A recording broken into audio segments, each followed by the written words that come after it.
April 1943, somewhere over the Kuban Peninsula in southern Russia. According to Soviet accounts, a Luftwaffe radio crackles with an urgent warning. Achtung, Achtung, Pokryshkin ist in der Luft. Attention, Pokryshkin is in the air. German pilots receive orders to disengage and return to base immediately. The aircraft they are fleeing from is not a Soviet design. It is an American fighter that the United States Army Air Forces did not want, a fighter the British tested for months and withdrew after minimal combat use. The Bell P-39 Airacobra. In Soviet hands, this rejected American fighter would produce more aces than any other Lend-Lease aircraft delivered during the war.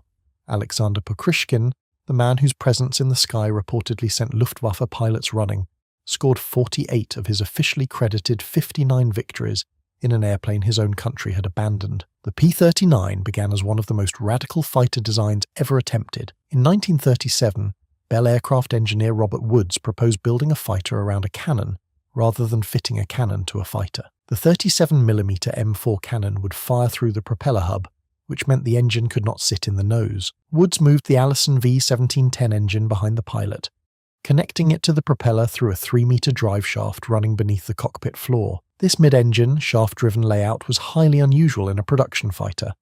The design placed the engine at the aircraft's center of gravity, theoretically improving maneuverability by reducing the moment of inertia around the roll and pitch axes. The cockpit featured automobile-style doors with roll-down windows on both sides, unlike any military aircraft of the era.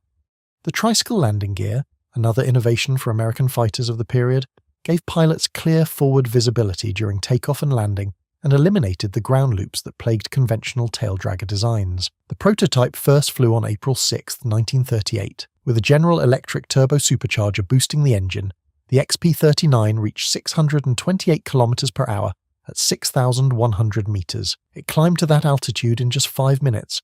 Nothing flying in Europe could match those numbers. Bell Aircraft believed they had built the future of air combat. Then came the decision that would cripple the design. In June 1939, the Army sent the prototype to NACA wind tunnels at Langley Field in Virginia. Engineers found excessive drag from the turbo supercharger ducting and intercooler intakes.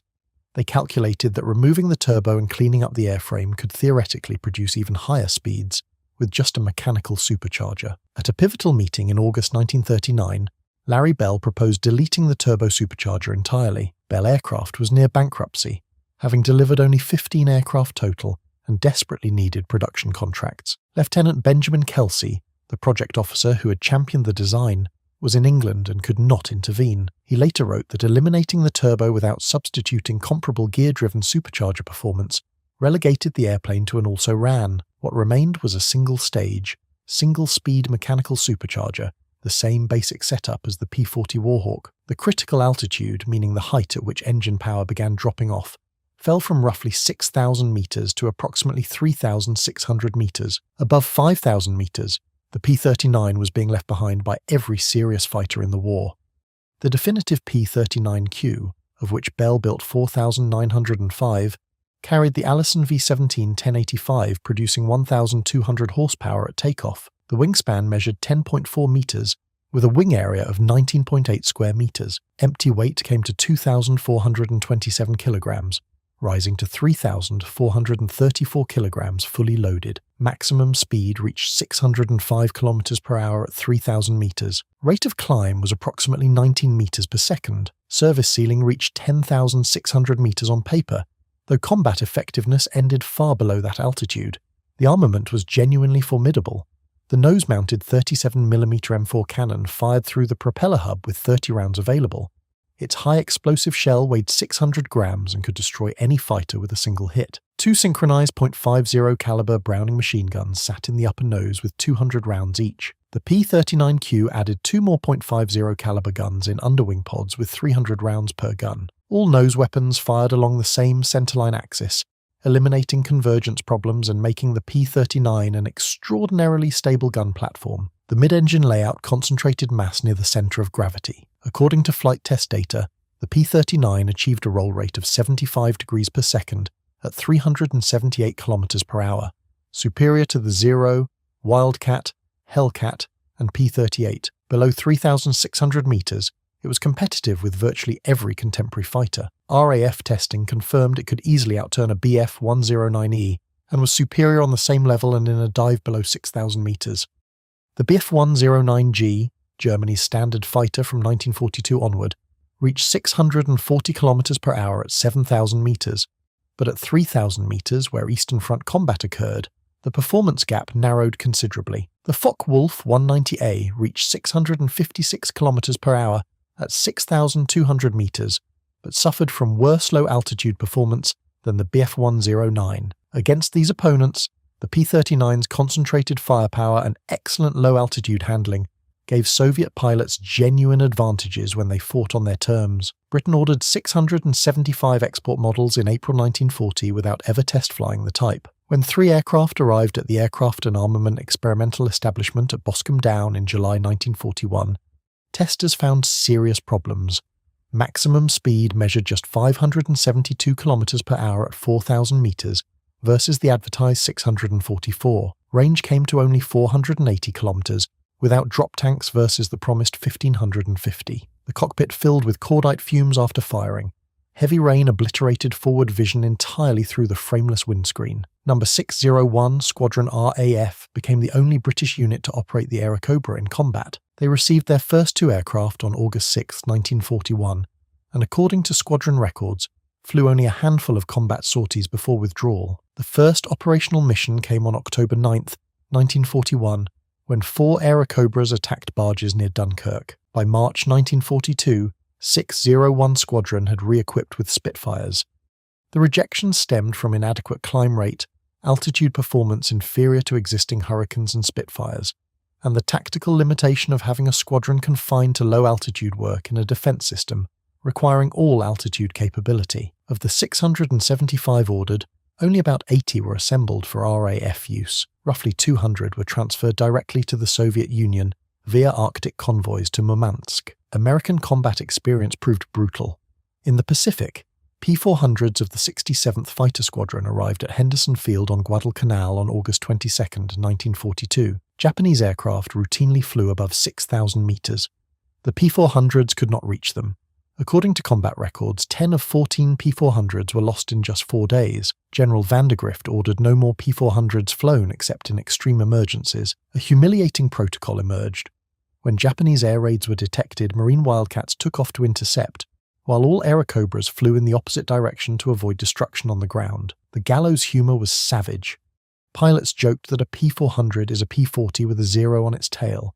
The aircraft's only American ace was Lieutenant William F. Fiedler with 5 victories. He was killed on June 30, 1943 at Henderson Field, when a P-38 Lightning with engine failure struck his parked P-39 on the runway.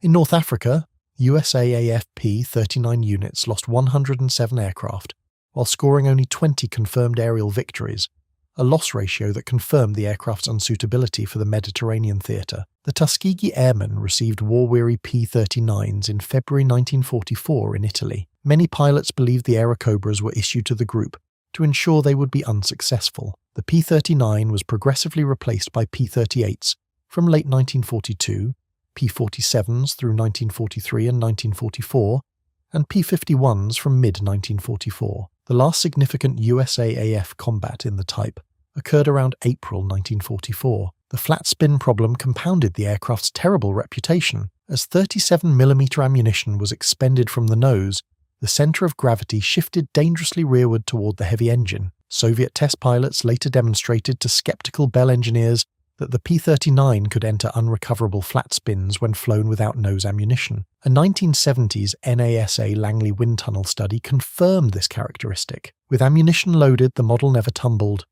With empty magazines simulated, the model tumbled every time. Several pilots died discovering this behaviour. Now, before we see how this same aircraft became the weapon of choice for Soviet aces, if you are enjoying this deep dive into American aviation, hit subscribe. It takes a second, costs nothing, and helps the channel grow. Alright, let us get into the Eastern Front. The Soviet Union received approximately 4,773 P-39 Airacobras, nearly half of total production, and roughly 1/3 of all Lend-Lease fighters delivered to the USSR. 3 routes brought them to the front. The ALSIB route, standing for Alaska-Siberia, carried roughly 2,600 aircraft. They flew from Bell's Buffalo factory to Great Falls, Montana, often ferried by women Air Force service pilots, then through Canada to Fairbanks, Alaska. Soviet pilots accepted them there and flew 10,300 kilometers across Siberia through 5 relay segments to Krasnoyarsk, braving temperatures of -50 degrees Celsius and vast uninhabited wilderness. The route crossed some of the most hostile terrain on Earth.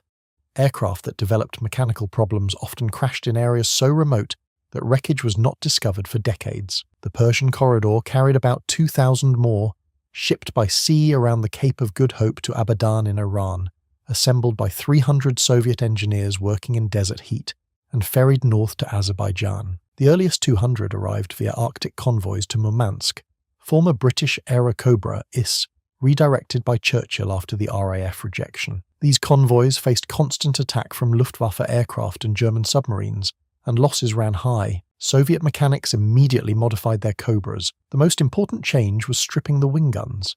They removed 4.30 caliber Brownings, which pilots dismissed as good for damaging German paint, or the 2.50 caliber underwing pods on Q models. This saved roughly 90 kilograms and yielded nearly 3 meters per second better climb rate plus improved roll performance. Pokryshkin's engineering crew made a critical innovation. They wired the cannon trigger to the machine gun trigger, so all weapons fired simultaneously from one squeeze, creating devastating combined firepower. This modification spread across units.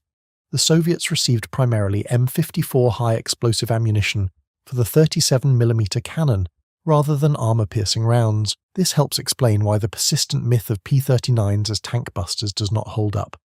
Soviet records indicate the Airacobra was used overwhelmingly as an air-to-air fighter, not as a ground attack platform against armoured vehicles. Before Lend-Lease, perhaps 1 in 10 Soviet fighters had any radio at all, and those were notoriously unreliable. Pilot Nikolai Golodnikov called Soviet radios garbage, cardboard circuitry that quit working when damp. The P-39's reliable HF set fundamentally transformed Soviet air coordination. Pilots could now communicate with each other and with ground controllers.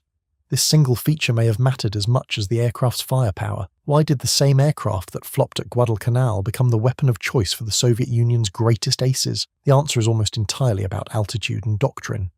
Eastern Front air combat occurred overwhelmingly below 5,000 meters, precisely the P-39's operational sweet spot. Soviet air forces existed to support the Red Army through tactical air superiority, not to escort strategic bombers at 7,600 meters. Soviet airfields sat close to the front lines, negating the P-39's limited range. Pilots flew 5 to 6 sorties daily during intense periods. The 37mm cannon, frustratingly inaccurate in the long-range gunnery American pilots attempted, became devastating when Soviet pilots closed to 50 to 70 meters before firing. Golodnikov recalled that one strike on an enemy fighter and he was finished. The tricycle landing gear proved invaluable on muddy, snow-covered Soviet airfields where conventional tail draggers struggled. Crucially, P-39s were assigned to elite guards units, the Soviet military's highest honor designation. This meant the best pilots flew them, maximizing the aircraft's potential. Finnish pilots fighting alongside Germany noted the P-39 was the only aircraft the Finns really feared, precisely because it was assigned to guards units with elite aviators. The Battle of the Kuban from April to June 1943 was the defining campaign for the P-39 in Soviet service. The Kuban Peninsula in southern Russia controlled access to the Caucasus oil fields that Germany desperately needed. Over 2,000 aircraft clashed on both sides in what became the largest air battle on the Eastern Front to that point. It was the Soviet Air Force's first major victory over the Luftwaffe, and the P-39 played a central role. The 298th Fighter Aviation Regiment, later redesignated the 104th Guards, flew 1,625 sorties during the campaign, and claimed 167 victories for the loss of only 30 aircraft. That ratio exceeded 5 to 1. The broader 9th Guards Fighter Division, flying P-39s almost exclusively, accumulated 1,147 total victories by war's end, producing 31 heroes of the Soviet Union, including Pokryshkin, Rechkalov, and both Glinka brothers. According to official Soviet records, Aleksandr Pokryshkin scored 48 kills in the P-39, making him the highest-scoring Airacobra pilot of any nation. Modern historians note that Soviet victory claims were often inflated, but even conservative estimates place Pokryshkin among the war's greatest aces. He transitioned to the type in January 1943 with the 16th Guards Fighter Aviation Regiment and scored his first Cobra kill, a Bf-109, on April 9, 1943. his very first Airacobra mission. His tactical innovations revolutionized Soviet fighter doctrine. The formula he called altitude, speed, maneuver, fire became a catchphrase taught to every Soviet fighter pilot. He developed the Kuban bookshelf formation, pairs stacked toward the sun in up to 4 tiers, replacing the rigid V formations that had cost so many Soviet pilots their lives. In one engagement, his 8 P-39s attacked 3 squadrons of Ju-87 Stukas with Bf-109 escorts, destroying 12 German aircraft without a single loss. Pokryshkin claimed 5 of those 12. He became the first pilot to receive the Hero of the Soviet Union medal 3 times during the war. He refused offers to convert to the LA-5 and Yak-3, finding their firepower insufficient compared to his Cobra. Grigory Reshkolov scored approximately 50 kills in the P-39, possibly the highest score ever achieved in an American-built fighter. A twice-decorated hero of the Soviet Union, who nearly never flew at all due to color blindness discovered on June 22, 1941, he shot down the greatest variety of enemy aircraft types of any Soviet ace. Heinkel 111s, Junkers 88s, Messerschmitt 109s, Focke-Wulf 190s, and even an Italian Savoia flying boat. He described the Airacobra as a fighter with a good balance of weaponry power, speed, and reliability of the engine. Nikolai Gulayev achieved 41 kills in just 12 months of P-39 operations, the most efficient Airacobra ace. His efficiency ratio of 0.82 victories per air battle dwarfed Kozhedub's 0.51 and Hartmann's 0.4. In his most famous P-39 engagement, he led 6 Airacobras against 27 bombers, escorted by 8 fighters over the Prut River. His group destroyed 11 enemy aircraft in 4 minutes. Gulayev personally claimed 5 of them. Dmitry Glinka scored 41 of his 50 kills in the P-39 and was the highest-scoring Soviet pilot over the Kuban. His brother Boris Glinka scored over 20 kills, also in P-39s. Alexander Klubov achieved 31 individual plus 19 shared victories, mostly in Airacobras. Pavel Kutakov, who later became Commander-in-Chief of the Soviet Air Forces from 1969 to 1984, was the first Soviet pilot to test fly the P-39 in April 1942. His squadron recorded the first 2 Soviet Airacobra victories on May 15, 1942. 5 of the USSR's top 10 fighter aces scored the majority of their kills in Airacobras. Luftwaffe ace Günther Rahl, who finished the war with 275 victories, acknowledged that in capable hands the P-39 was a challenge to the Bf-109 F&G models. Even Erich Hartmann, history's top-scoring ace with 352 victories, found P-39-equipped units dangerous enough that on February 26, 1944, he claimed 10 Soviet P-39s in a single day, a testament to how commonly he encountered them. Total Soviet Airacobra combat losses were 1,030 aircraft across the war. At war's end, 1,178 P-39s remained in Soviet service, continuing to fly until 1949. In a poetic bookend, the last Luftwaffe aerial victory of the war was against a Soviet P-39 on May 8, 1945, and the last Soviet aerial victory was scored in a P-39 on May 9, 1945, when Captain Vasily Pshenichikov downed a Focke-Wulf 189 over Prague. Bell Aircraft Corporation in Buffalo, New York produced 9,558 Airacobras from 1940 to August 1944 at a unit cost of roughly $50,666 in 1944 terms. The P-39Q was the most produced variant at 4,905 units, followed by the P-39N at 2,095. Together, these late production models represented 75% of all Airacobras built. The P-39 Airacobra story is not about an inherently bad aircraft. It is about a good aircraft sent to fight the wrong war. The turbocharger deletion, driven by a combination of genuine aerodynamic problems, manufacturer desperation, and committee thinking, transformed a potentially outstanding all-altitude interceptor into a low-altitude specialist. In the Western theaters, where combat occurred above 6,000 meters, and fighters needed range to escort bombers deep into Germany, the P-39 was hopelessly outmatched. On the Eastern Front, where combat rarely exceeded 4,500 meters, airfields hugged the front lines, and one devastating cannon round could end a dogfight. It was precisely what the Soviets needed. 3 insights cut through the myths surrounding this aircraft. First, the P-39 was never inherently a bad airplane. It was a victim of a bad decision about its engine. Second, the Soviet success was not about desperation. It was about doctrinal alignment. The right aircraft assigned to the right pilots, fighting at the right altitude with the right tactics. Third, the P-39's contribution went beyond airframes. Its reliable radios may have mattered as much as its 37mm cannon, transforming Soviet air coordination at a time when most Red Air Force fighters lacked any radio at all. Pokryshkin did not succeed despite the P-39. He built an entire tactical revolution around its strengths. The aircraft that Marines on Guadalcanal called practically worthless produced more high-scoring aces than the P-51 Mustang ever did. American aviation did not create a failure with the Airacobra.